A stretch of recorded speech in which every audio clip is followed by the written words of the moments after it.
After that tight first set, was first started with UST, came out firing, and then Adamson came roaring back, tying things up.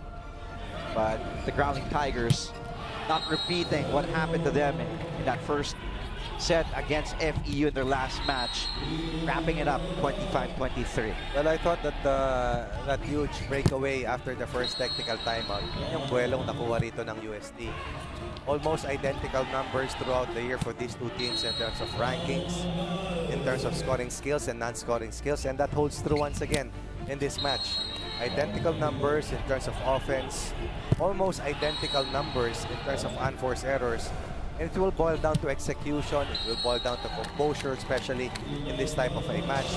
But para sa UST, it boiled down to being really tough down the stretch, winning the close points at making sure that Adamson hindi maaagaw yung kalamangan doon sa dulo. Dahil ang Adamson ilang beses tumabla at nagtangka na agawin yung kalamangan, but eventually, look at the numbers in that first set, eventually won by UST. The margin of only 2 points, as Adamson also was able to save 1 set point.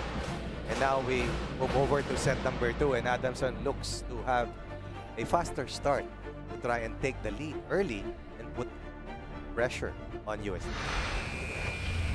Good morning sa ating kasama. I don't know if he's watching, but Bong Docanes, Sultan of Stats. Kanina ko pa kausap. Pero hindi naman ikaw ang pinag-uusapan namin. Okay lang. Maya-maya na. Ako. Okay. Sabi niya, ligo lang ang sacrifice mo. Ligo, brush. Alam mo kasi, Tiwala na iwas. Commissioner Pong, pang Semana Santa ang dating ni Andre ngayon. Second set begins. Kalupet. Bibigyan ng chance ball ang UST dito. Go to the middle. It's a wrong timing. A joust up top. Oh. Point will be awarded to Adamson University. Narinig ko rito yung hiyaw ni Coach Doming Custodio. Dahil bago yung joust na yan, may miss-hit doon sa middle attacker. Oo, sa gitna. At nakita niya hindi na markahan. Mabuti na lang. Confused lang yung tama doon sa mga daliri. Attempted na power tip. 1-0 lead para dito sa Adamson. To return to the Final Four after missing out for the first time in the last 4 years. Second point, Falcons. At gumamit ng bunot to si Coach Doming. John Yude is starting here in this second set. Bakit hindi? Kung ano ang kinakailangan. Adamson last year did not make it to the Final Four. In season 78, they were at 9-5. Season 77, 10-4. In season 76, only 7-7. But beat LaSalle for the final spot in the playoffs. Last year, 5-9 sila, the lowest number of wins in the last 4 years. Ngayon, naka-anim sila, looking for their 7th win and a place in the semifinals. Na talaga pagkasama si Papa Ron. Kung saan na isusulat.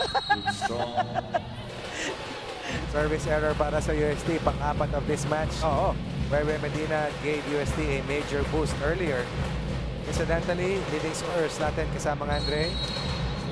EY Carodan and BB Bautista for UST combining for 9 points. 5 coming from Carodan. Pablico and Belio combining for 11. 7 for Pau Pablico. Jao Umandal. Maybe that will get him going here in this match. A little bit slow muna for scoring-wise. Well, ang daming pupuntahan ni Timitaan lang. That's right. But how many times can you say that a first-year player is already the leading scorer for their team? That is what Joe Umandal has done throughout this year. And he is surrounded by veterans here in this UST squad. As Pablico sends that one long and out. Joe Mandal, 183 points heading into this match. Number 6 in scoring. Neck and neck sila ni Pau Pablico for the 5th spot. And this is the sign of things to come. Really, bago pa naman magsimula ito, alam natin, Dre, na hahaba itong laban na to given what is at stake in this match between UST and Adamson. Huge block. Excellent double wall by JV Sumagaysay. And I like the demeanor. No frills, no celebration. It's all about business. It's all about getting that last point and giving themselves a 1-point lead.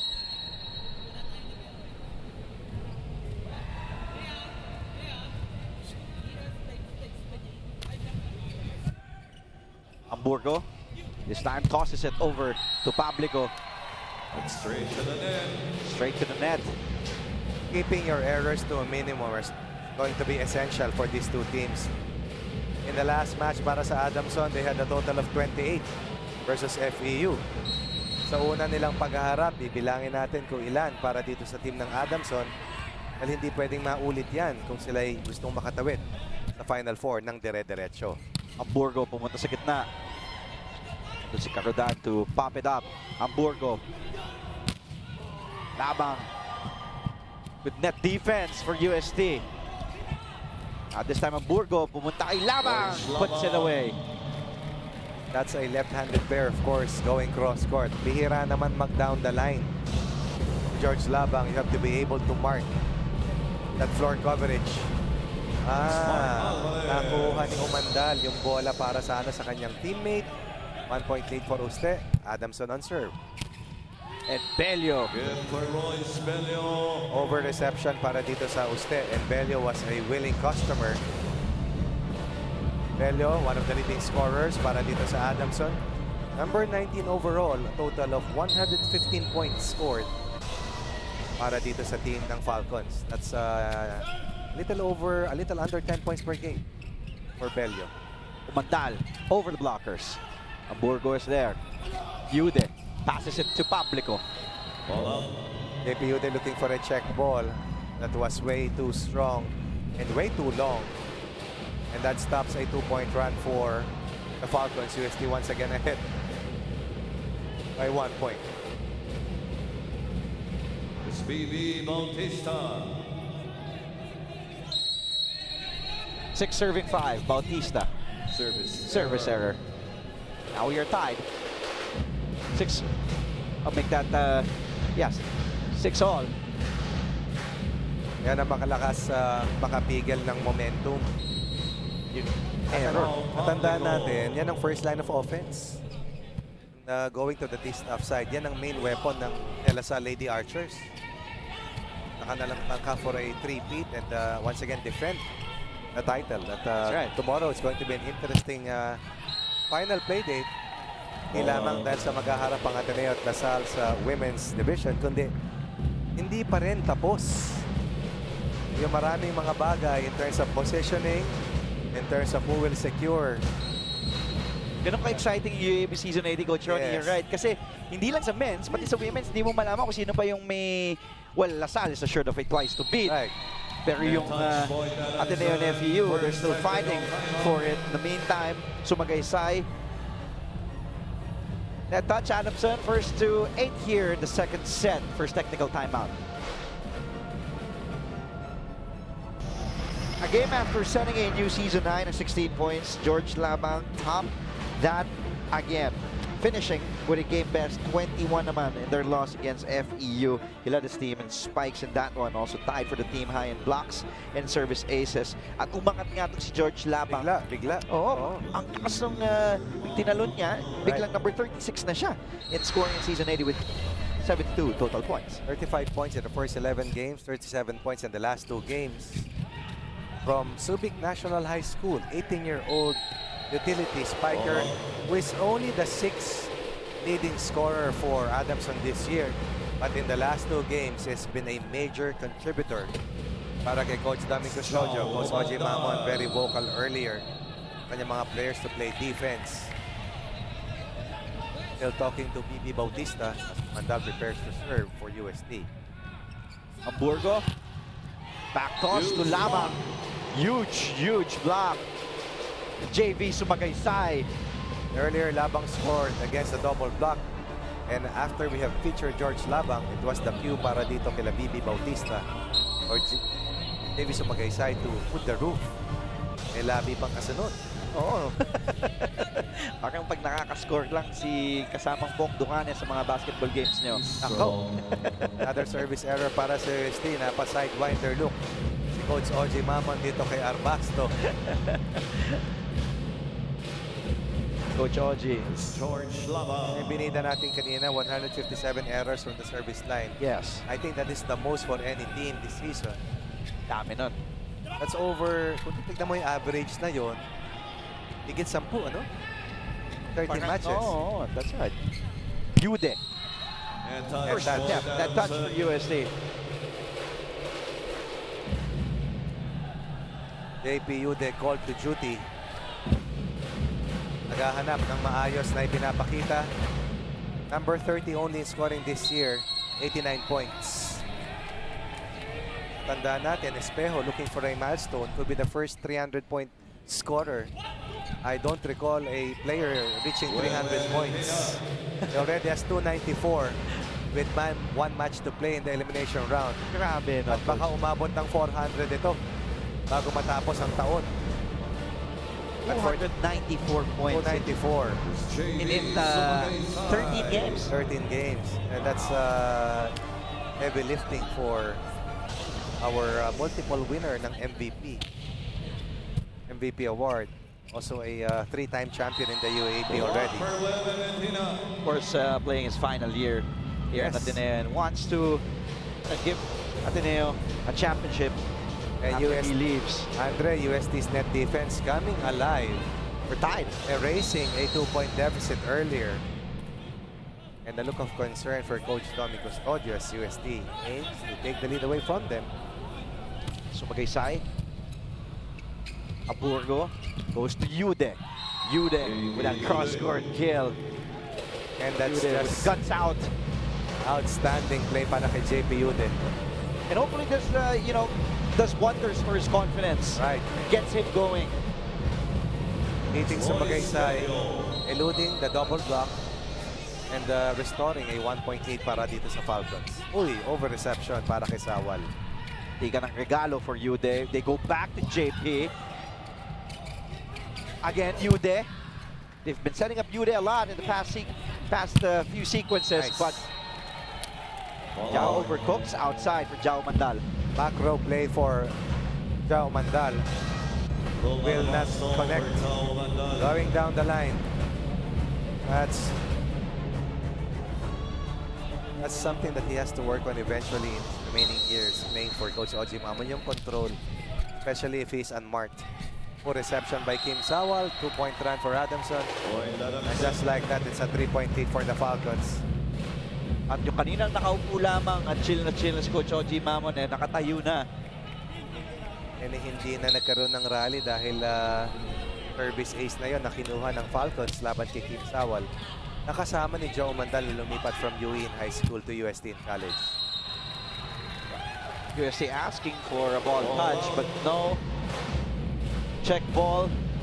And Adamson cruising. Now a 4-point lead for the Soaring Falcons. That forces Coach OG Mamon to call timeout. Here's what happened here. No.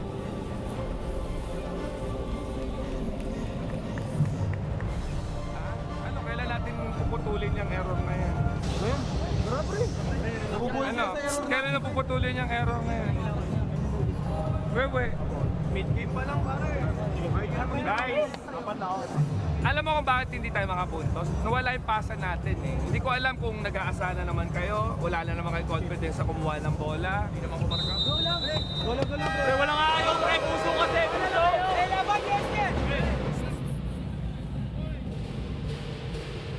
Coach OG Mamon pointing out that they had a better passing first set compared to the second set. Nawala daw yung passing here in the second for UST. And I was mentioning earlier that Timmy Tahan Langit was the better playmaker in set 1 simply because magandang suporta ng floor defense nila. Kaya nakakapasa sa setter ng maayos. Hindi kailangan kumilos ng mahirapan at mahirapan si Timmy Tahan Langit. Like that sequence. Talagang walang kahirap-hirap. At pag maayos ang reception, pwede kang pumunta talaga sa mga quick plays mo. TY Carodan has been at his best, at least in the last 2 matches para dito sa UST. Lead down to 3 from a high of 4 for Adamson here in set number 2. Imitahan Langit now serving for UST. Hamburgo. Oh!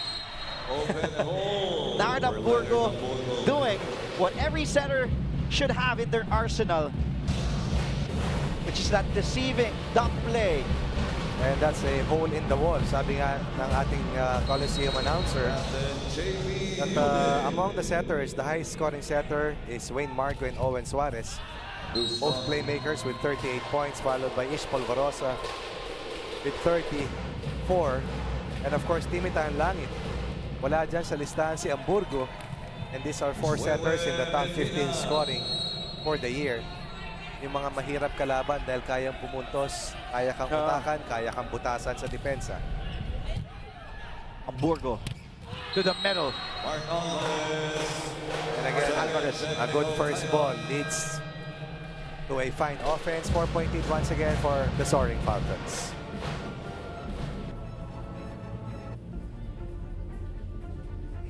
The UP Fighting Maroons will be in action after this one. Nakapit-bahay lang sila. Hindi naman sila masyadong malayo dito sa Katipunan. Isang sakay lang to, Dre. Isang sakay nga lang, actually. Katipunan UP. And Coach Hans Chococo and the rest of the Maroons will not make it to the playoffs this year in the final year of Wendell Miguel. Yes. And he is going to play his final game for the Maroons. Remember that this team also lost Albert Valbuena, as Albert has already exhausted his 5 playing years for the Maroons. UP will take on UE after this match. Alam mo, itong si Arbasto is a player who is ready when his number is called. I remember several games para sa UST, hahatakin ito sa dulo, hahatakin ito sa alanganing mga parts ng laro, pero lagi nakakapagpakita. Yan yung mga hinahanap po sa mga players na maski starter, Yes. laging maaasahan pag kinakailangan. Tabang. At Timitahan Langit pumunta Overpass. Overpass. masyadong malakas. Now, Pablico. Floor defense has continued to be a problem for UST. All throughout the season, number 7 only in digs. Compared to number 1 para dito sa Adamson. Coverage was late. Timitahan Langit could not get to that open spot in time. Excellent drop play para dito sa Falcons. An orthodox drop play doon para kay Pablico. Lumusot pa sa ilalim ng net. Natawa siya eh. Sa husay ng blocking ng UST, kailangan talaga Kulangan. And Adamson with a 5-point lead, pinakamalaki. After dropping the first set by 2 points, 25-23. UST in their last loss played the second longest match of the year, over 2 hours, 2 hours and 8 minutes to be exact, versus FEU. And that Sumagaysay. I think that is the first slide play that we've seen in this match so far, and that is the pet move, the money play for JB Sumagaysay. Away from the blockers, kahit nasabayan, yung palo ulihis. Game face on for JB Sumagaysay. 4 pa rin kalamangan ng Adamson. Hamburgo tosses it over to Labang, who overshoots. No check ball.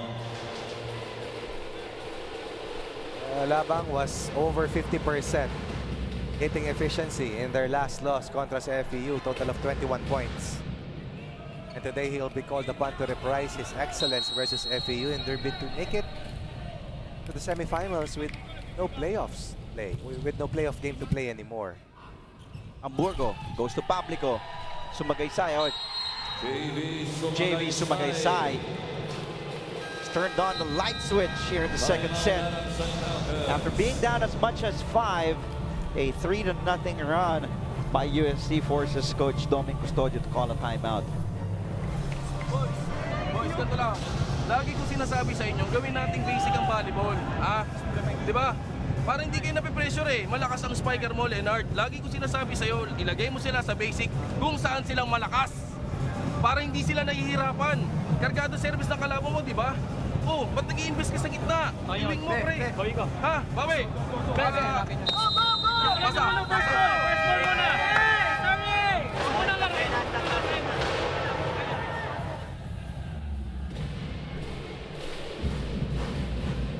Assistant Coach Daniel Miranda and talking to the players there.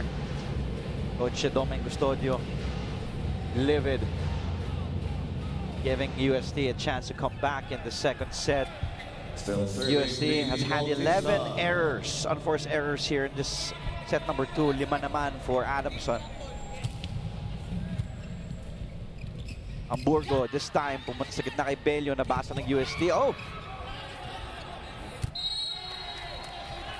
And 3 touches there para sa UST. 4 touches for UST coach Oji Mamon.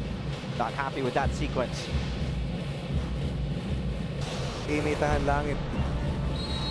Not able to execute this play for Magaysay. Uy, that's out again. Yung control na sinasabi ko. Yes. Kailangan pang matutunan ni Jao Umandal as the years will go by here in the UAAP for him. No doubt, we talk about power. Parang innate yan para kay Jao Umandal eh.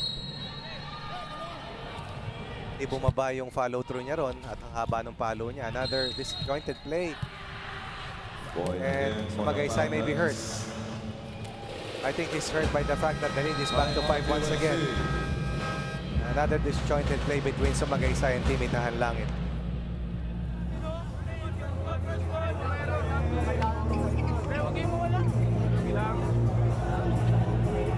Pag nilaro mo, ano yun, nadadama yung team eh. Dalawang attack error na naman. Oh, plus 2 errors ulit sa listahan natin. Ilan na? 16, 17 points na. Hindi valuable ang ginagawa natin. Pertigana. Timmy, front row ka. Ba't ayaw mo atakihin? Eh? Kumalo yung open spiker, hindi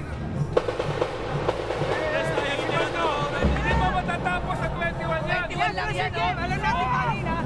Nailaban ka sir.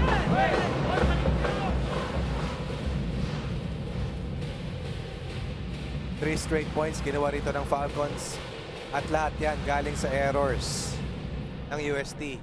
We're back with Paul Publico. Down to 2 earlier at 18-16. Now it's back to 5, 21-16 in favor of Adamson. 14 total errors already for UST in this match. Umandal. This Hamburgo match? In this match. UST.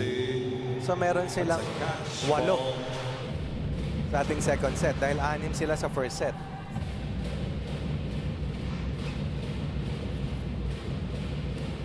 No, you're right. In this second set, I stand corrected, Coach Ronnie. 14 errors in this second set. Second set lang, di ba? Oo. Oh, wow. Yung sinasabi ni Coach Oji Mamo dun sa timeout niya. JB Ude. And now from an 18-16 count, it's been a 4-1 counter run for JP Ude and the rest of the Falcons as Ude beats Kim Sawan. And Ude has been an X-factor, a game changer dito sa second set success so far ng Falcons. Service error. Another error. Pang-pito. Pang-pito ng Adamson in this set. So sa 40 points na nakikita natin for both teams combined, 20 dyan na 20 points galing sa errors ng magkabila. JB Sumagaysay. After an excellent first set action wherein we saw 2 teams scoring 16 attack points each. Wewe Medina wins that joust. Wewe Medina has been a forgotten name for us, no? We mentioned the name Actually, Wewe Medina time and again dun sa first set win ng UST, pero dito napakatahimik niya. 19, serving 22. Hamburgo goes to Ude. Checks it out. Off the block. And now Adamson 2 points away from tying things up. UST took set number 1, 25-23. Jimenez comes in for Bello. Parang pareho ng storya pero makabila lang nangyari. UST naman na naghahabol. UST ilit tumabla pero ang Adamson may isang breakaway na sinundan ng isang scoring run sa dulo. Designated server committing a service error. Coach Doming Custodio goes for water once again. Agua. H2O. Water is life. And for those watching, we're gonna be watching dito sa Blue Eagle Gym sa Ateneo campus. Siyempre magbaon na kayo ng inyong mga water o sa mga pamaypay because of course summer na rin coach eh. So it's really hot. Totoo yan. Although, May mga electric fan naman dito. It's just na marami siyempre. naman, oo. Oo. Pero ang advice namin ni Andre, pwede kayo mag-shorts. It will help you. No, that's true. Oo, Yeah, diba? yeah, it's true. And yeah, sabi na nga ng Pag-asa eh, summer season officially starts na nga. Parang morning show, ah. Tingnan ko kasi may taga-board. Saan yung iPad mo? JP Ude. JP Ude scores for Adamson. Nanosoring Falcons 1 point away from Set evening point. things out here in this match. Excellent underhand pass and JP Ude. Who is, I believe, only the 17th scorer for Adamson. 17th scoring for ang pito lamang among the leading scorers for Adamson this year. He's come out big here in set 2. Nice floater of a serve. Hamburgo. Pablico puts it away. Gets set number 2, 25-21. Hamburgo outperforming Timi at Tahanlangin in this second set comeback. They lost the first set 25-23, but they win set number 2, 25-21. Third set, when we return, we are tied 1 set apiece between UST and Adamson.